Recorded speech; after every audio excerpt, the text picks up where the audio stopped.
Assalamualaikum warahmatullahi wabarakatuh. Perkenalkan, nama saya Zaria Fatima dari kelas B2. Di video kali ini saya akan menjelaskan tentang keuniversalitasan ajaran Islam. Di dalam tema ini akan mencakup dua topik yang nantinya akan kita bahas. Pertama, tentang Islam sebagai agama universal, dan kedua, tentang kesempurnaan ajaran Islam. Sebelum masuk ke pembahasan dua topik tersebut, saya akan menjelaskan sedikit mengenai maksud dari keuniversalitas ajaran Islam. Maksud keuniversalitas ajaran Islam di sini adalah menjelaskan bagaimana kita memahami ajaran-ajaran Islam secara baik, utuh maupun menyeluruh. Sebab ajaran-ajaran ini diharapkan mampu mengakomodasi setiap kultur kehidupan, baik dimanapun dan kapanpun. Sekarang kita akan masuk pada topik pertama, yakni Islam sebagai agama yang universal. Islam sebagai institusi agama maupun sebagai spirit ini memiliki pandangan yang sangat jelas mengenai kehidupan. Meskipun turun di negara Timur Tengah, tetapi konsepsi ajarannya tidak hanya berorientasi pada tempat di mana Islam diturunkan, melainkan untuk semua dan di mana saja.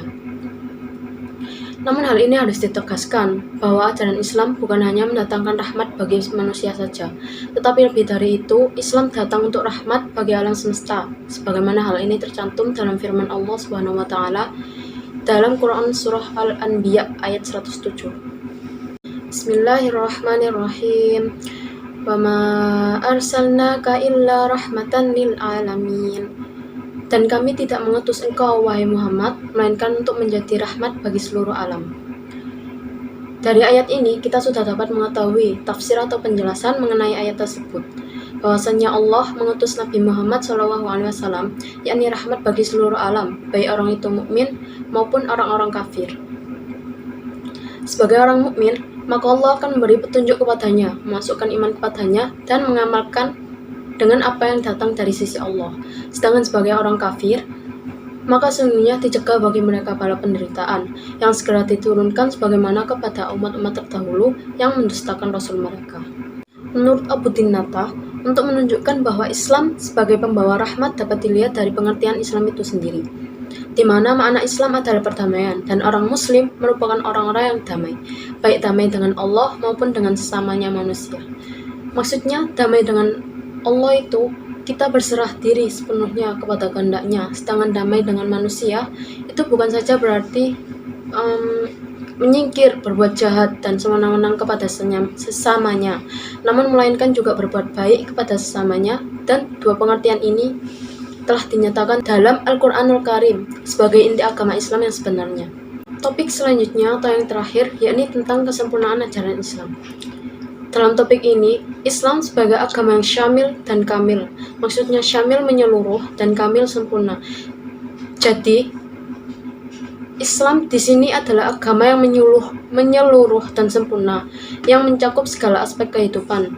Demikian juga perintah dan ajaran Islam yang beraneka ragam, bukan sesuatu yang berdiri sendiri, namun membentuk suatu kesatuan dan ikatan. Nah, dalam membentuk suatu kesatuan dan ikatan ini, Islam meliputi berbagai bidang ajaran, seperti di bidang akidah, syariah, akhlak, maupun ibadah.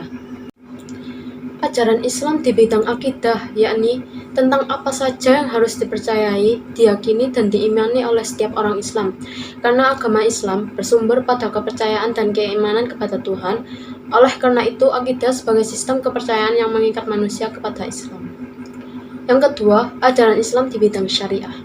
Syariah berarti tata aturan atau tuntunan dalam Islam, di mana Islam adalah agama yang sempurna yang memberi tuntunan hidup bagi pemeluknya dalam segala aspek kehidupan, di mana telah memberikan tuntunan yang jelas dan gamblang yang sesuai diberikan oleh Allah SWT, seperti tuntunan tentang perkawinan, pembagian harta waris, mendidik anak, berbakti kepada orang tua, dan berbicara maupun bepergian atau musafir dan sebagainya, yang telah diatur seluruhnya sebagai pedoman dalam praktek kehidupan seorang muslim sehari-harinya.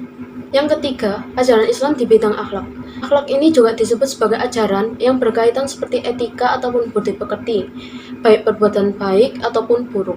Semua ajaran-ajaran yang berkaitan seperti itu terkandung di bidang akhlak.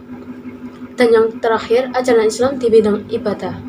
Dalam bidang ibadah, ajaran Islam mencakup bagaimana ketundukan seorang hamba kepada Allah yang dibuktikan dengan melaksanakan ibadah.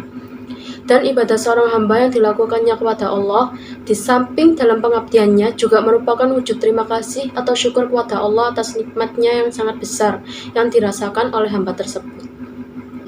Selanjutnya, tafsir tentang Quran Surah At-Taubah ayat 122. Bismillahirrahmanirrahim. Wa ma kana al-mu'minuna liyanfiru kaffah falawla nafara min kulli firqatin minhum ta'ifatan liyatafaqahu fid-din wa liyunziru qaumahum idza raja'u ilaihim la'allahum yahdharun.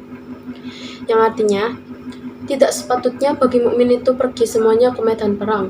Mengapa tidak pergi dari tiap-tiap golongan di antara mereka beberapa orang untuk memperdalam pengetahuan mereka tentang agama dan untuk memberi peringatan kepada kaumnya apabila mereka telah kembali kepadanya, supaya mereka itu dapat menjaga dirinya. Menurut tafsir Al-Misbah, pada ayat ini Allah menerangkan bahwa tidak semua orang mukmin harus berangkat ke medan perang bila peperangan itu dapat dilakukan oleh sebagian kaum muslimin saja. Tetapi harus ada pembagian tugas dalam masyarakat yang dimana sebagian berangkat ke medan perang dan sebagian lagi harus menuntut ilmu dan mendalami agama Islam, supaya ajaran-ajaran agama itu dapat diajarkan secara merata dan dakwah dapat dilakukan dengan cara yang lebih efektif dan bermanfaat sehingga kecerdasan umat Islam dapat ditingkatkan. Dan apabila umat Islam telah memahami ajaran agamanya, mengerti hukum halal dan haram serta larangan agama, mereka tentu akan dapat melindungi diri dari kesesatan dan kemaksiatan, sehingga dapat melaksanakan perintah agama dengan dan juga dapat menjauhi larangannya. Jadi kira-kira begitu teman-teman, penjelasan mengenai universalitas ajaran Islam. Meskipun Islam turun pertama kali di Jazirah Arab, seperti yang aku katakan tadi, namun ajarannya itu tidak memandang pada tempat di mana Islam itu diturunkan. Baik, itu saja penjelasan dari saya. Selebihnya mohon maaf apabila penjelasannya kurang jelas. Semoga bermanfaat dan terima kasih. Wassalamualaikum warahmatullahi wabarakatuh. Sampai bertemu lagi di video selanjutnya. Bye bye.